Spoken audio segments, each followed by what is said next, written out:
Chers amis, bonsoir et bienvenue dans cette nouvelle émission LEH TV, votre rendez-vous du mardi soir. Nous avons le plaisir d'inviter ce soir une personne particulière. Nous allons recevoir Jacques Chiaroni, qui est le directeur de l'établissement français du sang situé au domaine de la Vallée Verte pour la région sud. Jacques, bonsoir et bienvenue dans cette émission. Bonsoir Jacques. Bonsoir. Alors, Jacques est directeur de l'établissement français du sang, mais il a publié en 2016 un livre, Le sang, donner et recevoir.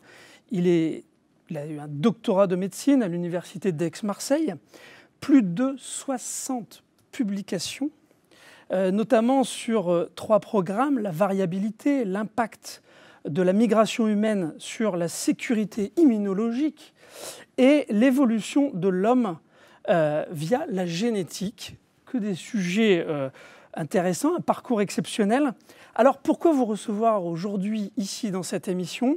Non seulement parce que vous êtes situé au domaine de la Vallée Verte, mais parce que j'ai eu l'occasion de visiter votre site. Et ce que, chères entreprises, vous ne savez pas, c'est que c'est une industrie, plus qu'une entreprise, une véritable industrie. Jacques, racontez-nous comment ça se passe à l'établissement français du sang. Effectivement, alors comme vous l'avez dit, l'établissement français du sang a en charge évidemment le prélèvement du sang, la collecte, la préparation des produits sanguins et la mise à disposition de ces produits sanguins aux hôpitaux. Alors la collecte, tout le monde la connaît, c'est vrai, mais il y a une partie cachée, souvent, pour lesquelles on n'a pas forcément trop d'informations. C'est toute cette partie industrielle qui consiste à transformer le don de sang, qui vient d'un donneur, en un produit injectable. Et là, toutes les caractéristiques d'une véritable industrie sont concentrées ici, dans notre plateau technique de la Vallée Verte, avec tout un processus de marche en avant, de transformation, de contrôle qualité, avec tous les contrôles qui doivent être faits le long des étapes, de façon à obtenir un produit efficace et sûr. Justement, Jacques, comment... avec la période de pandémie qu'on a subie, avec la crise sanitaire, avec ce virus, comment vous avez pu gérer, quelles choses vous avez mises en place pour pouvoir être certain d'avoir justement un sang de qualité pour les receveurs?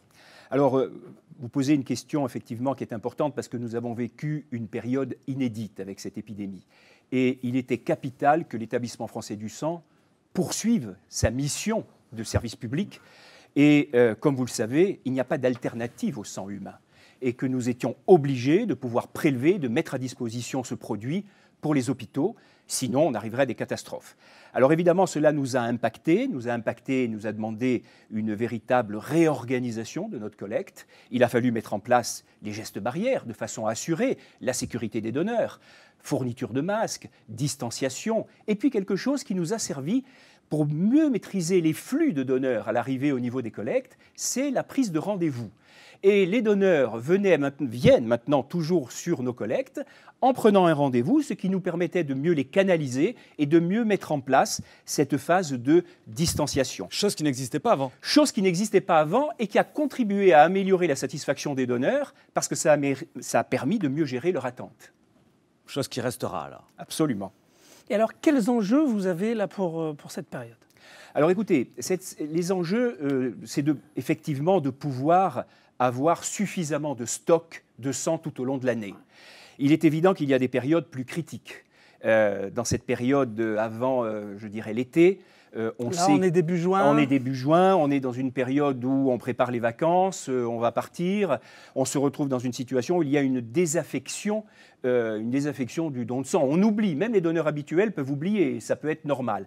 Alors que pendant l'été, malheureusement, il faut continuer à transfuser, la maladie est là, pour beaucoup, les accidents sont là, et comme je le disais, nous avons toujours besoin de sang, et donc il est important pendant cette période de reconstituer ces réserves, d'autant que ces réserves ne sont pas si importantes que ça, parce que nous avons passé une année en période d'épidémie, où nous n'avons pas eu, malheureusement, la possibilité d'avoir le stock que nous aurions voulu à cette période. On a perdu nos lieux de collecte habituels. Je pense aux entreprises en particulier, qui qui ont fermé pour certaines, qui ont mis en place un télétravail. Il n'y avait plus les salariés sur place. Donc les universités, on se retrouvait dans des situations où on n'a pas pu reconstruire nos réserves avant l'été. Et donc, il est évident que pendant cette période et ce début, avant de partir en vacances, nous lançons un appel de mobilisation de façon à ce que nos donneurs et nos non-donneurs puissent venir, évidemment, donner leur sang pendant cette période. Mais justement, on est là, une émission télé pour nos adhérents et bien plus. On entend l'appel, on le passe avec vous, on vous soutient forcément. LEHV représente plus de 314 aujourd'hui adhérents pour plus de 8000 salariés. Si vous avez un message ou quelle action, qu'est-ce qu'un chef d'entreprise pourrait se dire, comment je peux aider concrètement l'EFS ? Un message à passer. Alors écoutez, pendant cette période, il y a cette grande opération que nous lançons, qui est la 3e édition, qui est Prenez le relais. Dès demain, je crois. Exactement, dès demain et pendant un mois. Alors nous attendons dans notre région de pouvoir prélever environ 15 000 poches, ce qui est quand même un élément significatif. Et nous appelons tout le monde. Les entreprises représentent un partenaire fantastique. Ils nous ouvrent leurs portes régulièrement. J'entendais récemment votre président de la CCI qui en parlait, avec qui nous avons d'excellentes relations. Ils nous facilitent l'accès aux entreprises, ils facilitent les salariés pour pouvoir donner sur leur temps de travail. Donc c'est un élément important. Donc nous rentrons dans je dirais, cet événement qui est de Prenez le relais sur un mois, qui nous permettra, là, si les entreprises nous aident, mais pas que, évidemment, de venir sur nos lieux de collecte. Alors, nous avons des événements. Nous avons, par exemple, une grande collecte sur le Vieux-Port le 14 et 15 juin. Ça, c'est un élément important où tout le monde pourrait venir. C'est un événement que nous lançons en collaboration avec M6. Donc, pour pouvoir avoir un relais, grâce à vous déjà. Et LEHTV. Exactement. Et donc, essayez, et je remercie toujours les médias de nous aider à faire passer ce message de santé publique. Donc, au-delà de l'appel de tous les Provençaux, évidemment, les entreprises ont leur rôle à jouer, comme elles le font régulièrement au cours de l'année. Le 14-15 juin, tous sur le Vieux-Port. Vous êtes ici, comme chez M6. Appel à tout le monde.